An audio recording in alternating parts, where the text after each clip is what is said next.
1527 में। बारी बारी से एक एक छोटी बड़ी बातों पे हम लोग अभी बात करते हुए आगे बढ़ेंगे। स्थापना कब? 1347 में। पतन कब? 1527 में। अब जो स्थापना हो रही है तो किसके द्वारा? तो आप कहेंगे अलाउद्दीन हसन बहमन शाह के द्वारा। और 1527 में जब पतन हो रहा है, इसका मतलब अंतिम शासक कौन है? क्यों भाई? अंतिम शासक, तो मेरे भाई अंतिम शासक है कलीम उल्लाह। कौन? कलीम उल्लाह। कलीम उल्लाह 1527। अब आपके दिमाग में यह बात आनी चाहिए कि 1527 में पतन हो जा रहा है और 1347 में इस राजवंश की नींव पड़ती है। एक प्रश्न अगर पूछ लिया गया इसी को लेकर के कि बहमनी राज्य का शासन का, ऐसे तो याद नहीं रहा होगा लेकिन अब कभी नहीं भूलेगा, बहमनियों ने कुल कितने वर्ष तक शासन किया हुआ था? एक बार सारे लोग उत्तर करिएगा।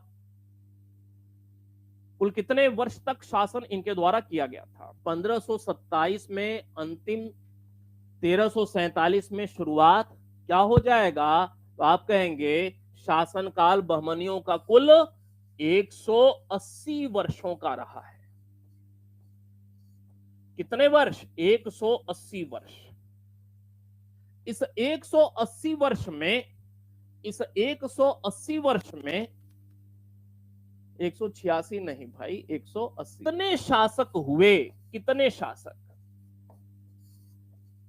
कितने शासक हुए? तो भाई कितने शासक हुए में आता है कुल 18। कितने? 18। 180 वर्ष में कुल कितने बहमनी शासक हुए? 18। लेकिन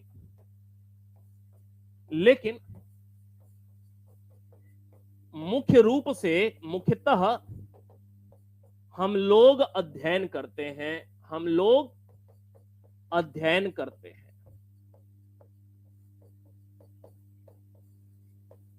हैं कुल 18, लेकिन कुछ ऐसे भी हुए जो कि 1 दिन, 2 दिन, 5 दिन, 10 दिन वाले भी रहे।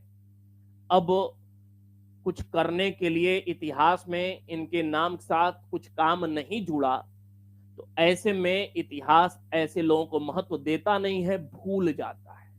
हुए कुल कितने? 18 शासक हुए, लेकिन हम लोग सिर्फ 15 के नाम के विषय में जानकारी रखते हैं, 15 का हम लोग अध्ययन करते हैं। ठीक है? कुल कितने शासक हुए? 18। बात को आगे बढ़ाते हैं। अब यहां पे लिखा हुआ है, समझिएगा कि यह जो अंतिम शासक हैं कलीम उल्लाह, कलीम उल्लाह कब? 1527 में इनके शासन का अंत हो रहा है। ये मृत नहीं हुए हैं, इनकी मृत्यु जो हो रही है, मृत्यु वह हो रही है 1538 में। कब हो रही है? 1538 में मृत्यु हो रही है, लेकिन शासन समाप्त हो गया। शासन समाप्त हो गया कब? 1527 में।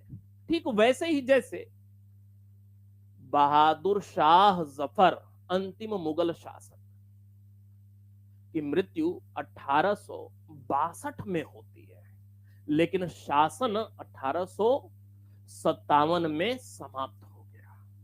समझ रहे होंगे बात को? तो 1527 में शासन समाप्त हो जा रहा है, जबकि इनकी मृत्यु तो हो रही है 1538 में, कुछ वर्षों के बाद हो रही है। ठीक है?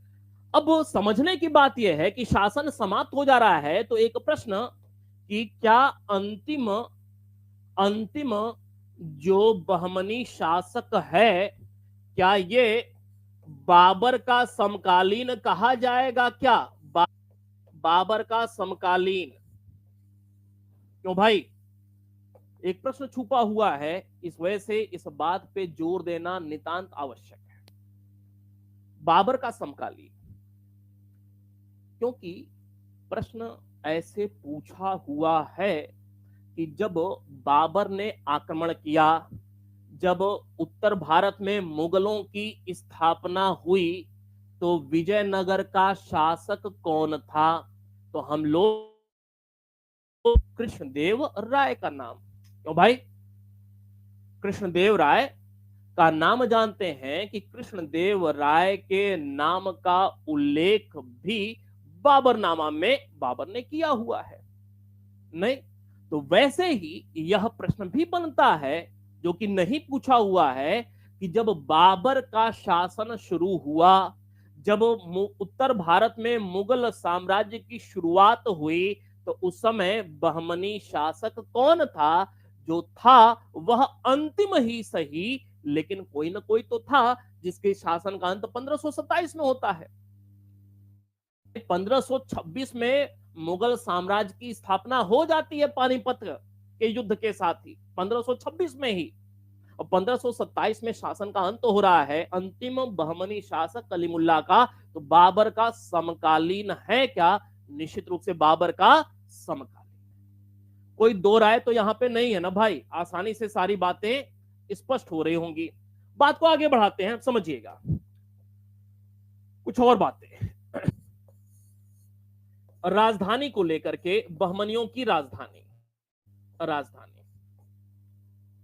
बहमनी राज्य की स्थापना होती है 1347 में। 1347 से 1425 तक, 1347 से लेकर के 1425 तक जो राजधानी रही, वह राजधानी रही कहां पर?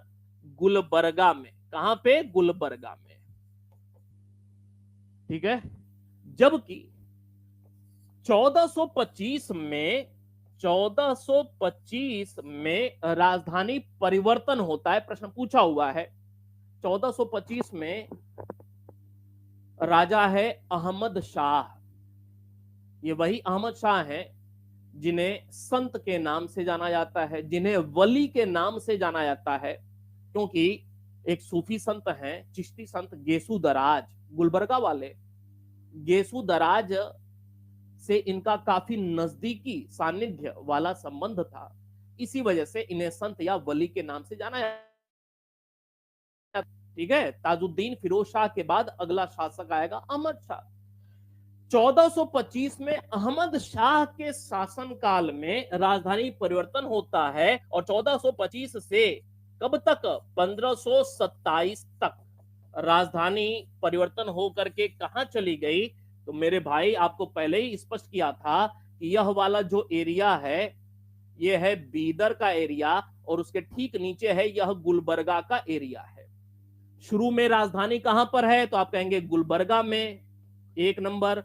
बाद में राजधानी कहां पे हो गई? बीदर में हो गई, 2 नंबर। ठीक है। तो 1425 से 1527 तक राजधानी कहां पे? तो आप कहेंगे बीदर में। कहां पे? बीदर में राजधानी हो जाती है। बात यहां तक स्पष्ट होगी, उम्मीद करता हूं किसी भी प्रकार की दुविधा नहीं होगी। ठीक है। अब आपके दिमाग में यह बात आनी चाहिए, एक बात और, कि इसका जो पतन हो रहा है, चौथी बात कर लेते हैं, पतन या यूं कह ले अंत, बहमनी साम्राज्य का अंत किसके द्वारा किया जा रहा है? राजधानी कहां पर है 1527 में? बीदर में। बीदर में राजधानी है, शासक कलीमुल्ला अंतिम है, कहां से शासन कर रहे हैं? बीदर में। बीदर में एक विद्रोह होता है। प्रधानमंत्री कौन है? प्रधानमंत्री जो था, प्रधानमंत्री कौन था बहमनी का? अमीर अली बरीद था। अमीर अली बरीद। ठीक है। कब की बात है? 1527 की बात है, 1527। पतन कैसे हो रहा है, अंत कैसे हो रहा है बहमनियों का? तो इसमें प्रधानमंत्री जो था वह था अमीर अली बरीद। इसने क्या किया? कलीम उल्लाह को के खिलाफ विद्रोह करता है, कलीम उल्लाह को अपदस्थ करता है, अपदस्थ सत्ता से हटाता है, मारता नहीं है, मारता नहीं है, याद रखना है, क्योंकि अभी कलीमुल्ला जिंदा हैं और आगे कुछ लगभग 10 वर्ष तक जिंदा हैं, लेकिन अब सत्ता से दूर है, निर्वासन की स्थिति में है। को अपदस्थ, कलीमुल्ला को अपदस्थ कर इसने, अर्थात प्रधानमंत्री अमीर अली बरीद ने, इसने कहां पे, में बीदर में बरीद शाही वंश की स्थापना की। बरीद शाही वंश की स्थापना की। एक प्रश्न ऐसे भी बनता है कि बरार में इमाद शाही वंश का संस्थापक कौन था और इसकी स्थापना किस वर्ष हुई थी? गोलकुंडा में कुतुब शाही वंश की स्थापना किसने किया था, किस वर्ष स्थापना हुई थी? वैसे ही बरीद शाही वंश की स्थापना कहां पर हो रही है? बीदर में। किसने किया? अमीर अली बरीद ने किया। कब किया भाई? 1527 में। बरीद शाही वंश की स्थापना कौन कर रहा है? अमीर अली बरीद कर रहा है। कब कर रहा है? 1527 में। बात निश्चित रूप से आसानी से स्पष्ट हो गई होगी। क्यों मेरे भाई? महमूद गवाह को पढ़ेंगे हम लोग बाद में अभी, ठीक है? महमूद गवाह मोहम्मद शाह तृतीय जब शासक बनेगा ना, तब वहां पे डिटेल में महमूद गवाह की भूमिका निकल करके आएगी, ठीक है? हालांकि इसके राजनीतिक जीवन की शुरुआत हुमायूं के शासनकाल, हुमायूं शाह नाम का भी एक शासक है, उसके शासनकाल में ही इनके राजनीतिक जीवन की शुरुआत होती है, ठीक है? क्लियर है बात? यहां तक कोई कंफ्यूजन तो नहीं है? एक बात जो कि आपको थोड़ा सा और निश्चित रूप से ध्यान में रखना है कि ये जो राजधानी पे हम लोग बात कर रहे थे, गुलबर्गा, जब राजधानी को गुलबर्गा बनाया अलाउद्दीन हसन बहमन शाह ने, तो इसका नाम परिवर्तित कर दिया। नाम परिवर्तित कर दिया था, आगे फिर रिपीट होगा। किसका? गुलबर्गा का नाम परिवर्तित कर इसका नया नाम क्या कर दिया? अहसनाबाद। अहसनाबाद एक तथ्य है जो कि और आपको याद रखना है। गुलबर्गा को ही अहसनाबाद के नाम से जाना जाता है। बात स्पष्ट है? गुलबर्गा को ही अहसनाबाद के नाम से जाना जाता है। दूसरी बात, ये जो बीदर है, बीदर का भी नाम चेंज होता है। नाम चेंज होता है। क्या नाम रखा जाता है? नया नाम इसका जो रखा जाता है, नाम परिवर्तित होता है इसका, और बीदर का नाम परिवर्तित किया जा रहा है। थोड़ा सा जब आगे बढ़ेंगे तो आपको ये भी बताएंगे कि बीदर की स्थापना कौन कर रहा है, बीदर में किले का निर्माण कौन करा रहा है, ठीक है?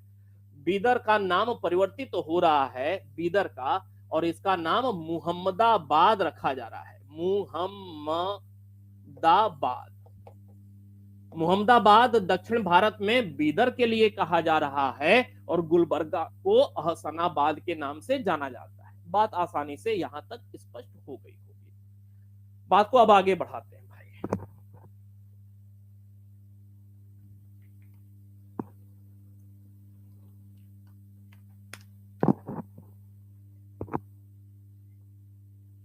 आगे बढ़ जाए तो आगे बढ़ाते हैं।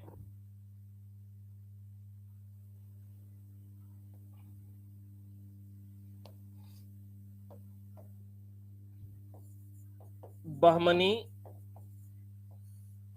साम्राज्य की, या यूं कह ले वंशावली पे हम लोग बात की शुरुआत करते हैं। वंशावली।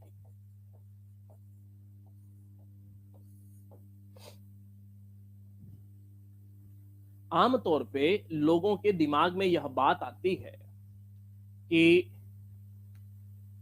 इतने सारे राजवंश हैं और एक एक राजवंश में इतने सारे शासक हैं, कैसे याद होगा?